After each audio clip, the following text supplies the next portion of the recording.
Magandang araw sa inyo mga idol. Andito na naman ang inyong lingkod na si Mr. E upang magbigay sa inyo ng panibagong tutorial sa araw na to. Ang ating gagawin ngayon mga idol ay street light mga idol. Yun po yung mga ilaw na automatic po siyang gumagana tuwing sasapit po ang gabi at mamamatay naman po siya pagsapit ng umaga. Nice. Kasamahan na rin po natin siya ng outlet sa ating wiring mga idol para kumpleto po sa ating gagawing tutorial sa araw na to. Samahan na rin po natin ng switch para po in case po na hindi po gumana ang ating timer o magka-aberya po ang ating timer, pwede po natin siyang i-manual mga idol. At isang contactor para po sa ating connection sa ating ilaw, timer, at saka circuit breaker mga idol. Isama na rin po natin ang ating apat na ilaw. Ngayon mga idol, simulan na natin ang ating wiring. Unahin po natin mga idol ang ating connection sa ating outlet mga idol. Ang ating outlet mga idol ay same pa rin po ng dati, special outlet mga idol.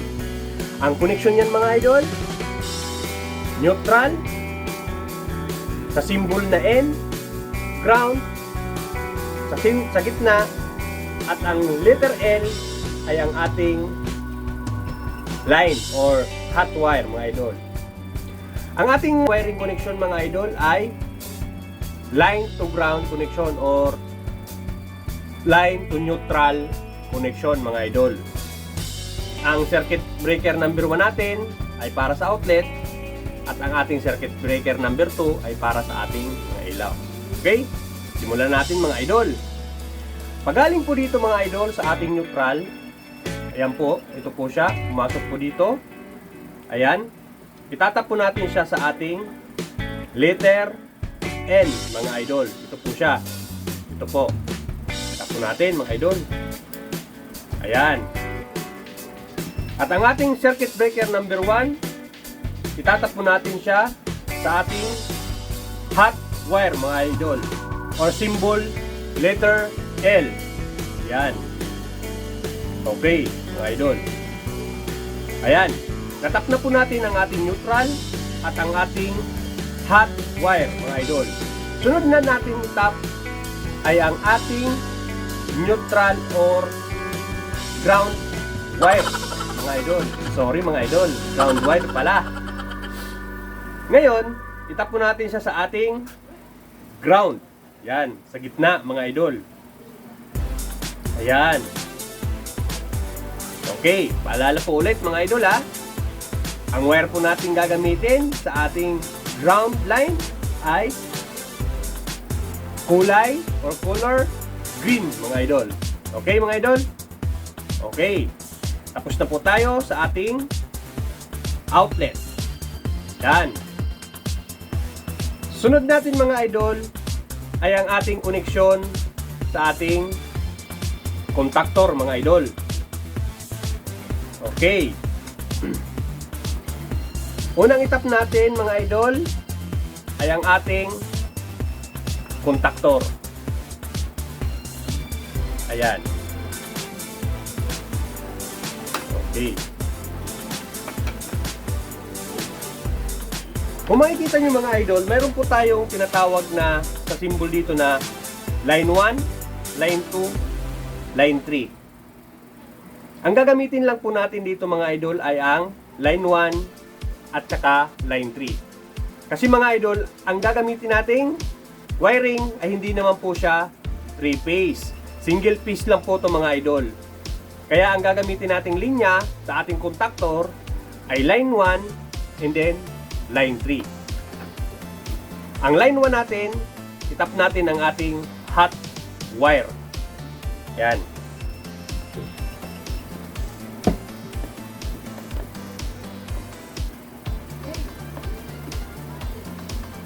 Okay. At ang ating neutral line ay sa line 3. Okay. Pwede naman yung pagpalitin kahit sa line 2, depende po sa inyo kasi pwede naman pong mag-wiring dito sa 1, 2, 3. Depende po sa inyong gagawing wiring mga idol. Ang pinili ko pong wawiringan dahil single phase po ang ating gamit ay sa line 1 and then line 3. Ayun. Okay. Ang line 1 natin, hot wire. At ang ating line 2 ay line 3 este. Line 3 ay neutral line.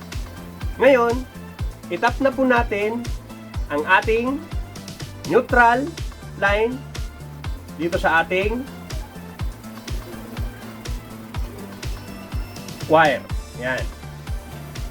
Nagaling sa ating contactor.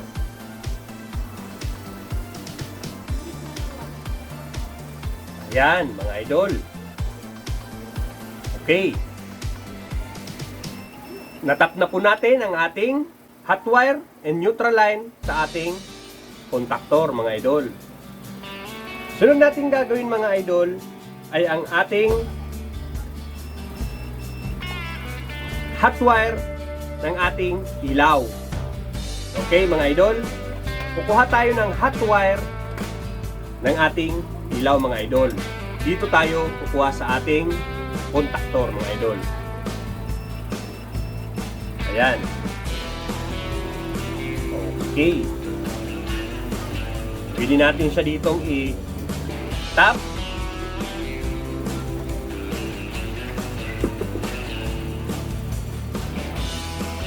Ayan. Natap na natin ang ating hot wire. Ayan, mga idol. Diretso na ito sa ating switch or single pole switch, mga idol. Itap na natin siya sa ating hot wire para sa ating switch or single pole switch, mga idol. Ayan. Mayroon na tayong hot wire para po sa ating switch. Ito po yun, mga idol. Okay, mga idol? Ngayon, mga idol, itap na po natin ang ating hot wire sa ating switch, mga idol, na tinatawag natin na common sa ating switch. Okay? Itap na natin ang ating hot wire sa ating switch or single pole switch. Ayan. Okay. Natap na po natin ang ating hot wire sa ating switch, mga idol. Sunod nating gagawin, mga idol, ay ang ating ilaw. Connection ng ating ilaw, mga idol. Ang connection ng ating mga ilaw ay gagawin nating parallel connection, mga idol. Kung naalala nyo po yung aking vlog yung nakaraan, mayroon po akong vlog ang pagkakaiba po ng parallel at series connection, mga idol. Pwede nyo po siyang panoorin, mga idol, kung paano po ang connection ng ating parallel at series connection, mga idol. Ayan. Pasok po natin itong isa. Okay. Ito na yung isa. Wire. And then, pasok natin din itong para sa ating neutral wire. Ayan, mga idol. Okay. Ayan. Ilagay po natin. Color coding na lang po natin siya. White sa white. At red sa red, mga idol. Ayan. Okay. Okay. Pagdating naman dito, mga idol, itap na rin natin ang ating traveler ng ating ilaw sa lighting B. Ito siya, mga idol. Lighting B sa ating hot wire traveler, and then neutral line. Sama na rin natin ang lighting C natin mga idol. Ayan, tap na natin ang neutral. And then, tap na rin natin ang ating hot wire.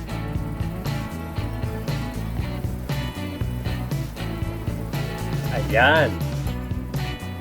Natap na natin ang ating hot wire at ang ating neutral line sa ating lighting A, B, and C. And then last, lagyan din po natin ng traveler wire para sa ilaw ang ating lighting D mga idol. Ayan. Aha.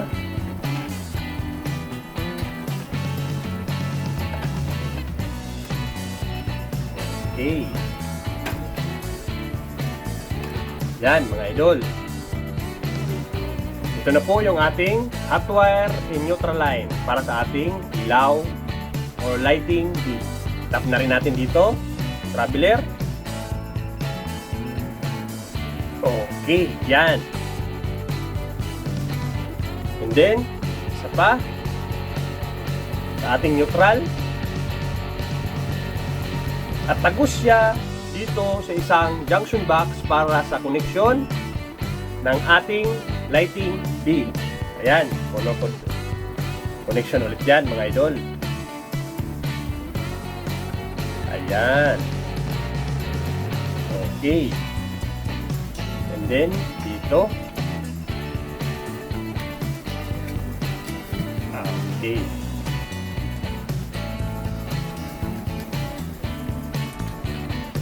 Ngayon mga idol, sunod po nating i-connect ang ating load side sa ating contactor.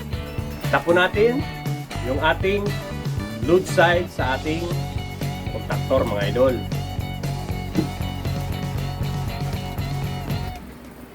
Okay. Ayan.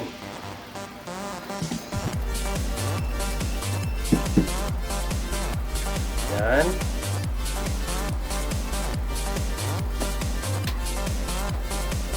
And then,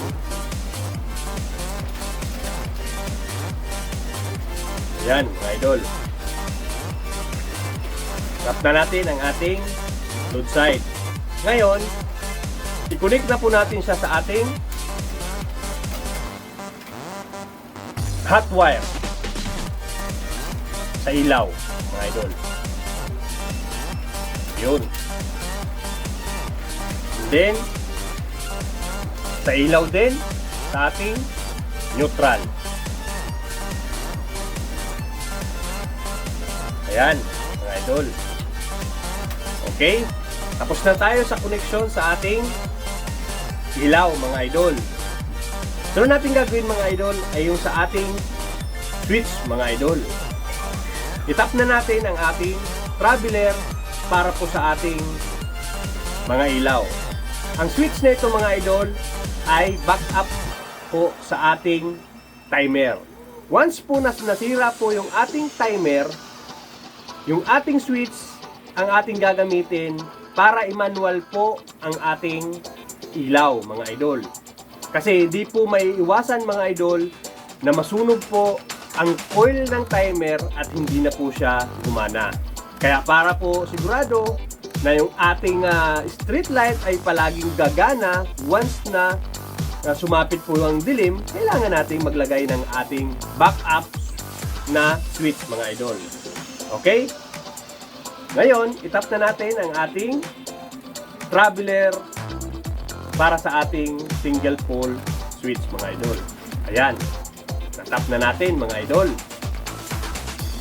Okay. Ngayon mga idol, ang ating traveler mga idol ay itatap po natin siya sa ating hot wire mga idol. Ito. Okay mga idol? Ayan. Okay.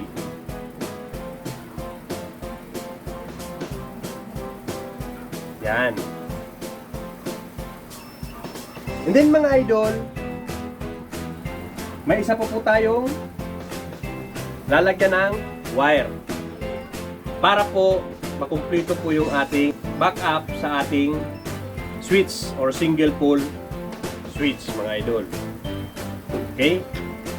Maglagay po tayo dito ng neutral line sa ating contactor.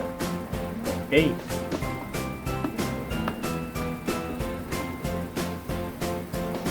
And then, tap po natin siya sa ating neutral line. Okay, mga idol? Ayan.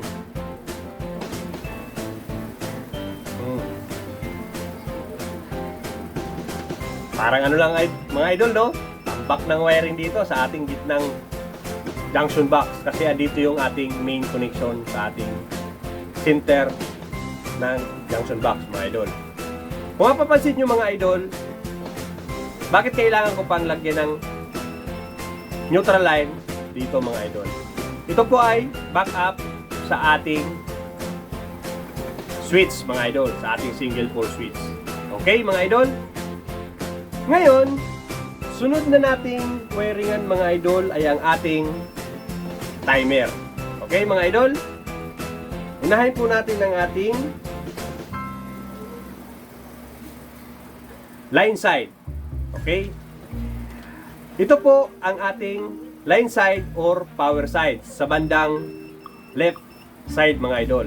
Makikita nyo yan, may nakalagay dyan, power, and then dito sa kanan, nakalagay po ay load. Ang ibig sabihin po ng load, dito po ay ang papunta na sa ating contactor, mga idol. Doon po sa ating coil or auxiliary. Okay, mga idol? Ngayon, wiring na po natin.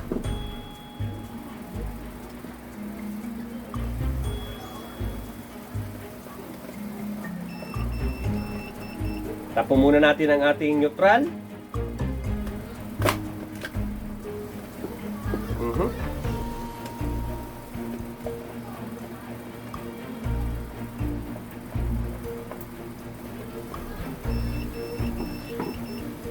Ayan. Sunod ang ating hot wire.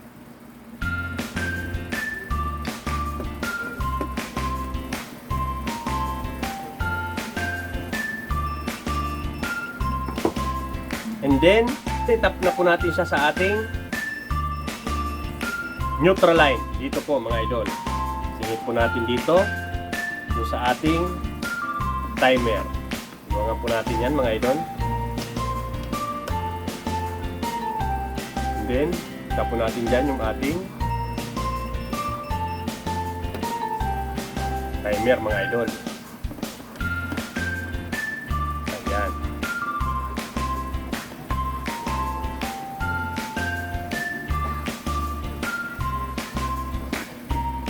Ayan. Natakta po natin ang ating neutral at ang ating hot wire.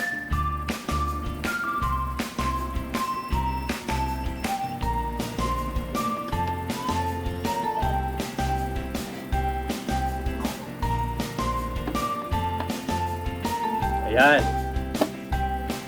Ang ating hot wire, mga idol. Ayan, mga idol. Natap na po natin ang ating supply sa ating timer, mga idol. Ngayon, mga idol, sunod natin ang ating load side, mga idol. Or siya po yung magti-trigger sa ating contactor, mga idol. Okay? Itap na po natin ang ating hot wire.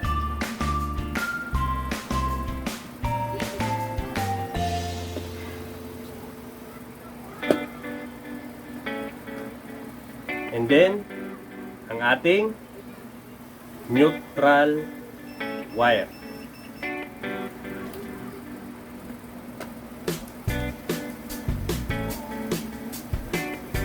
Ayan.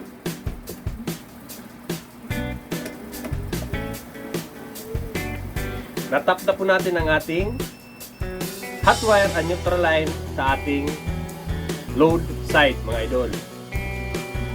At ang ating hot wire, mga idol, ay pupunta sa ating coil or dito sa contactor ay A1 mga idol. A1. Pero mga idol, kahit po magkabaliktad po yung ating koneksyon dito sa ating contactor or connection. Ayan. Kahit po saan po siya ilagay, A1 or A2. Siya nga pala mga idol, yung A1 symbol saka yung A2, ito po yung coil ng ating contactor mga idol. Ayan.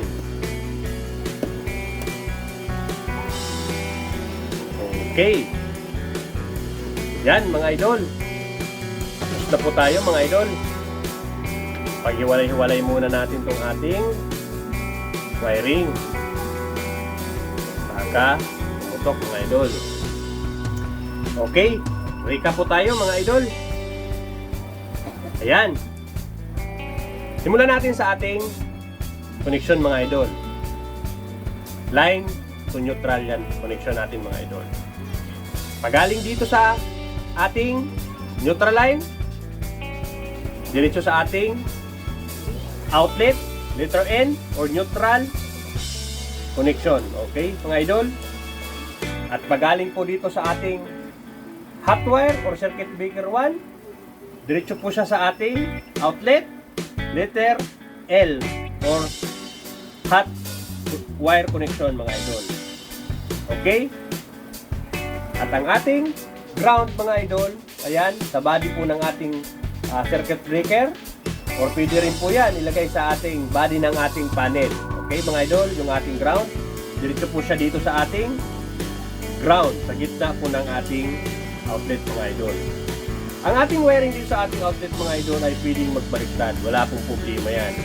Kahit po yung hot wire mapunta dito sa N, wala pong problema, or ito naman na neutral ay mapunta dun sa hot wire kung ito, wala pong problema yan. Pero wag po tayo magkakamali na ilagay po siya dito po sa ating ground. Okay mga idol, yung sa gitna mga idol. Kahit alin po sa dalawa. Kasi po may tendency po talaga na pag nagkamali po na ang ating hot wire ay nailagay po natin sa ating ground, possible po yan mga idol. Puputok po ang ating connection or magkaka-short po ang ating connection sa ating outlet mga idol. Okay mga idol? Ayan, ito po tayo. Sunod po natin mga idol ay ang ating connection sa ating ilaw. Ngayon, pagaling po dito sa ating neutral and then line 2 sa ating circuit breaker, ito na po siya. Itong dalawa mga idol. Itong dalawang wire na ito mga idol, tatago siya dito sa ating junction box. And then, pupunta po siya dito mga idol sa ating contactor mga idol. Sa line 1 and then line 3 mga idol. Bali, i-condemn po muna natin itong line 2. Wala po tayong connection dyan mga idol. And then mga idol, ito po yung ating hot wire. Okay? Yung kulay red na wire. Diyan po kukuha ng hot wire ang ating switch mga idol. Ito siya. Drop siya dito sa ating utility box. At ilagay po natin siya sa right side ng ating switch mga idol. Ayan, sa common line. Okay mga idol? And then, sunod natin mga idol ay ang ating connection ng ating ilaw. Ayan mga idol, pagaling po dito or pagaling dito sa gitna, punta po siya rito, kulay white, parallel connection, connection sa neutral, and yung kulay red, parallel connection, punta po siya dito sa lighting A mga idol. Ayan. Tapos, ang neutral line naman nito ay diretso rin po sa ating neutral line sa ating lighting D. And then, hot wire, same lang din po. Diretso rin po yan sa ating hot wire ng ating lighting D. At andito sa gitna, andito po ang ating koneksyon. Parallel din po yan sa ating lighting B at lighting C mga idol. Okay. Next mga idol ay ang ating switch. Ngayon, kung yung hot wire natin mga idol ay tinap natin galing dito sa ating contactor, ayan, diretso po yan dito. At ito po siya, hot wire.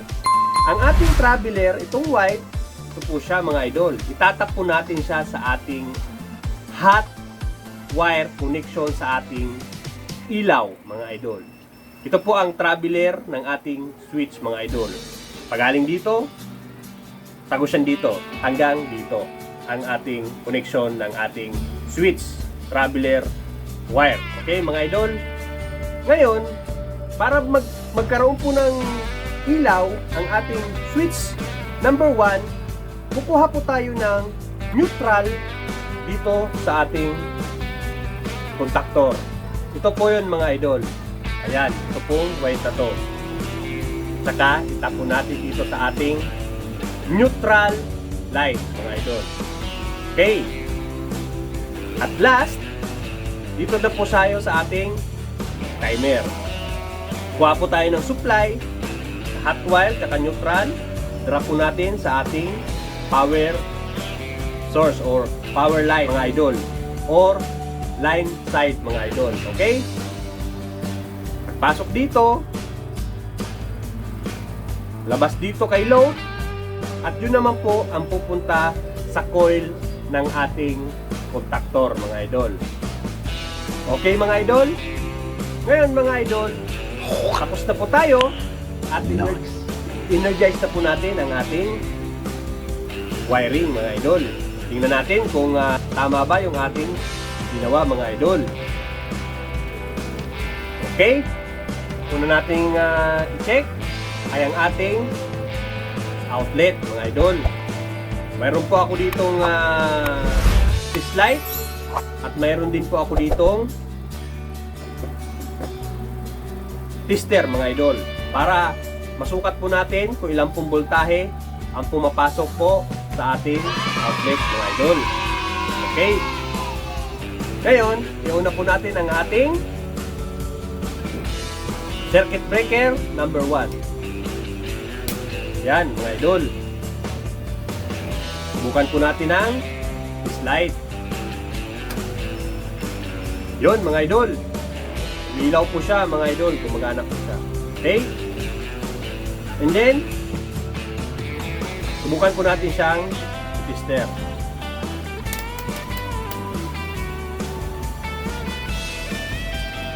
Ayan. Okay. Ang reading mga idol ay 237 volts mga idol. AC. Okay, mga idol? Ayan, kitang-kita mga idol. Okay, gumagana po ang ating outlet. Ngayon mga idol, check na po natin ang ating ilaw mga idol. Pero mga idol, bago pong lahat, check muna natin kung naka-off po ang ating timer. Okay, naka-off. And then yung ating switch mga idol. Yan. Naka-off na po ang ating switch at ang ating timer. Okay mga idol? Ayan. Una po natin ang ating circuit breaker number 2. Ayan mga idol. Kung mapapansin nyo mga idol, yung ating timer mga idol, umilaw po siya mga idol. Nagkaroon po siya ng indicator light. Okay mga idol, ibig sabihin po mga idol, ang ating timer mga idol ay automatic nang gumagana mga idol. Okay? Para po malaman natin na gumagana na po siya at may supply na, check po natin yung kanyang power line or sa supply side po mga idol.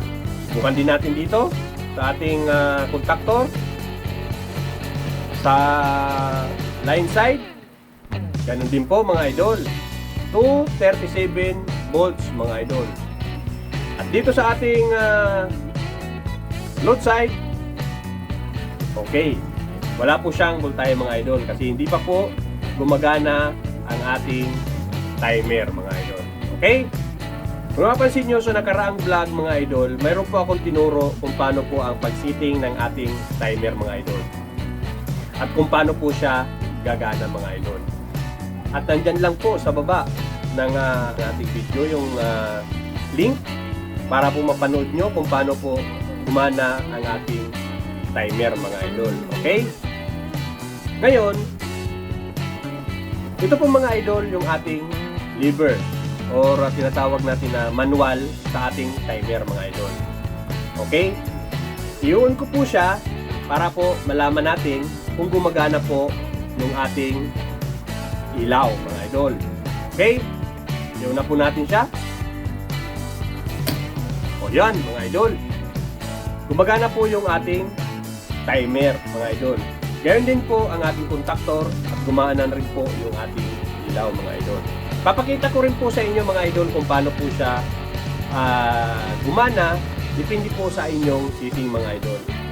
Ang ating ikot pala ng ating timer mga idol ay counter clockwise. Okay mga idol? Ngayon patayin po muna natin yung ating timer. Okay? Ayan. Ayan. Patay na po yung ating timer. Ito ay demo lang mga idol, ano? I-example ko lang sa inyo kung paano siya mag-operate. Ganyan. Mayroon pong mayroon 24 hours na number ang ating timer. Ganyan. Iikot siya ng ganyan. Ayan. Iikot siya. Tapos, kung maisit mo siya kung anong oras, halimbawa alas 6, mabubuhay po siya ng alas 6. Sample, ganyan. Sinit mo alas 6 yan. Ayan. Gumana po siya mga idol. And then,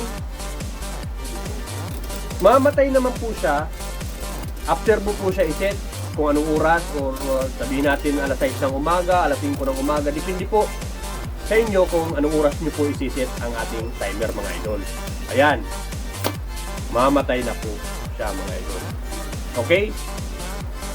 Ang ating timer mga idol ay karamihan talagang ginagamit sa ilaw, pwede rin sa motor, pwede rin po sa mga controller. Depende po mga idol kasi marami pong klase ng timer mga idol. Itong timer po natin na to mga idol ay talagang nakadesign siya para sa ating mga ilaw mga idol. Para po magkaroon siya ng contacts or para may maibigay siya ng contact sa ating contactor. Okay? Ulitin po natin mga idol. Namatay po siya mga idol, ano? Ikot po natin ulit. Pagdating po ng rest, yan, mabubuhay siya ulit. And then, dating ng puti, ayan, off siya mga idol. Ganun lang po mga idol. Ang bilis lang po nito. Connection. Ayan. Ayan. Okay mga idol? Ngayon mga idol, yun doon na tayo sa senaryo mga idol na nasira ang ating timer. Okay mga idol? Di ibig sabihin hindi siya mag-automatic. Kasi nasira na nga eh. Okay mga idol? Doon na papasok yung ating switch mga idol. Doon na to papasok yung ating single pole switch na pwede na po natin siyang manual. Or habang nagpo-purchase tayo ng ating timer, magagamit natin yung ating ilaw mamamagitan po ng ating switch mga idol. Okay? Ngayon, switch na po natin ang ating switch. Try po natin siya kung gagana. Okay mga idol? Ayun mga idol. Very good po mga idol. Gumagana po ang ating backup switch para po sa ating street light mga idol. Okay? Ayan. Goods na goods, di ba mga idol? Kung makapansin nyo, may timer. Tapos in case na hindi gumana ang timer natin at masira, mayroon po tayong backup switch mga idol. Okay mga idol? Okay, yun lang po mga idol. Maraming salamat po sa inyong lahat. At huwag niyo po sanang kalimutan mga idol na mag-like man lang o mag-subscribe sa ating channel kung sakali man na nagustuhan niyo po ang ating tutorial sa araw na to. At sana'y wag po kayo magsawang manood po ng aking video kahit po paminsan-minsan po ay natagalan po tayo sa pag-upload ng ating tutorial. Ngunit may papangako po sa inyo mga idol, may matututunan po kayo sa aking video. Sabihin po natin na hindi naman po ako perfecto, pero ibibigay ko po ang best ko upang ma-share ko po sa inyo kung ano po ang aking natutunan at kaalaman sa electrical basic wiring, mga idol. Hanggang dito na lang po ang aking video, mga idol. At maraming salamat po sa inyong lahat. Bye-bye, mga idol!